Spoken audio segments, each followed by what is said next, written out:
Hey everyone, and a very warm welcome. Today, we're going to dive into something really fascinating, a powerful piece of logical reasoning from the Qur'an. It's in the 10th chapter, Surah Yunus, and it builds this incredible argument that feels almost Socratic. It's a step-by-step case that's designed to lead you from what you already know to a pretty profound and challenging conclusion. So let's break down how it all works. So the whole thing kicks off not with a statement, but with a question. It pulls you right in. And it asks something so fundamental. Who is the ultimate source of your sustenance? The rain from the sky, the food that grows from the earth, everything. It's a question that's really meant to make you just stop and think about the most basic realities of your own existence. And it doesn't stop there. Not at all. The case just builds with this rapid-fire series of follow-up questions. Like, who is the true owner of your senses, of your ability to hear and see? Who holds that incredible power over the great cycle of life and death? And maybe the biggest one of all, who is it that plans and orders and arranges every single thing in the universe? Now, these aren't meant to be trick questions. They point to powers that really, even the original audience would have said belong to a single, ultimate divine source. Now, here's the brilliant part. The passage totally anticipates the only logical answer. It literally says, they will say Allah. It knows that when you really press people on these fundamental truths, they'll acknowledge the one creator. And then bam, comes the pivot. It asks, well, if you know that, will you not then fear him? In other words, won't you be mindful of that power? This move is incredible because it exposes this deep contradiction between what people admit is true and how they actually live their lives. Okay, so once that foundation is laid, that God is the ultimate source of all power and all provision, the argument takes a really sharp turn. It moves from establishing who's in control to defining the very nature of reality itself. And this brings us to the first major point, the huge difference between what is true and what is just an assumption.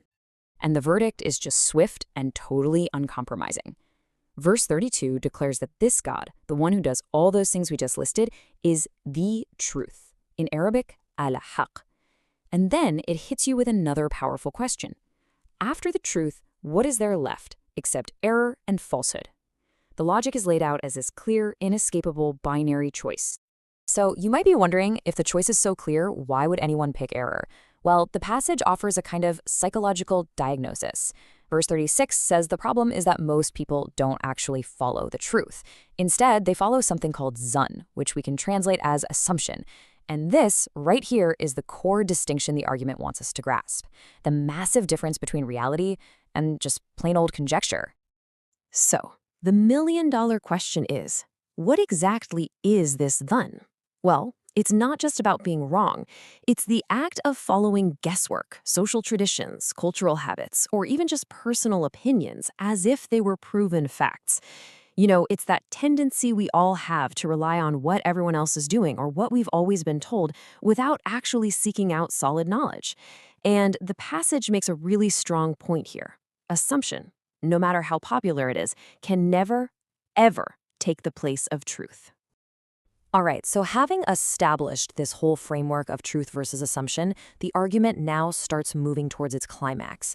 It's about to present a final, definitive piece of evidence for its claims, and that evidence is the Qur'an itself. A really bold and direct claim is made here about the Qur'an's own nature. The argument is that its structure, its linguistic, spiritual, and legal coherence is on such a high level that it just couldn't possibly be a human invention. It presents itself as a confirmation of the timeless truths that came before it, all sent from the Lord of all worlds. Now, after making a claim like that, the argument doesn't just ask you to believe it. It does something pretty extraordinary. It issues a direct, public, and what you could call a falsifiable challenge. This right here is the famous Qur'anic challenge, also known as the tahaddi. It basically says to anyone who claims the Prophet Muhammad made it all up, okay, fine. If you're so sure, then you produce a single chapter like it. Go ahead, call on anyone you want to help you. And this isn't just a literary dare, it's a complete test of authenticity, a challenge to replicate its spiritual depth, its legal wisdom, and its prophetic voice. Okay, so we have the argument, and we have the challenge. The final part of this passage now shifts focus to the human response. Why, in the face of all this, do people still deny the message? And what does that mean for us today? So why do people deny the message, even with this kind of evidence laid out? Well, once again, the argument provides a psychological diagnosis. It doesn't just label people as bad or wrong, it actually tries to explain the internal mechanics behind their denial. So, the diagnosis is this: people are quick to reject what they don't fully understand. They deny things before the complete meaning or interpretation has even had a chance to unfold for them. And this isn't a new thing. The passage says that people throughout history have done the exact same thing. The warning underneath it all is pretty stark. When arrogance gets combined with ignorance, it leads to ruin. It's really a call for some intellectual humility. After this really intense argument, the passage ends with a sober dose of reality. It acknowledges that, look, within any community that hears this message, the response is going to be split. Some people will believe in it, and some people won't. And that's not seen as a failure of the message, but more a reflection of human choice and our different dispositions. And the final word is one of divine knowledge.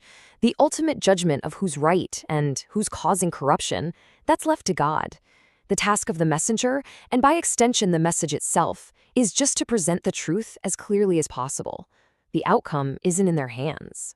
So, we've just walked through this pretty intricate, layered argument from the 7th century. But what's the key takeaway for us today? What's the core lesson we should draw from this whole Socratic case? You know, when you lay it all out, you see this incredible structure. It starts on common ground, these universal truths.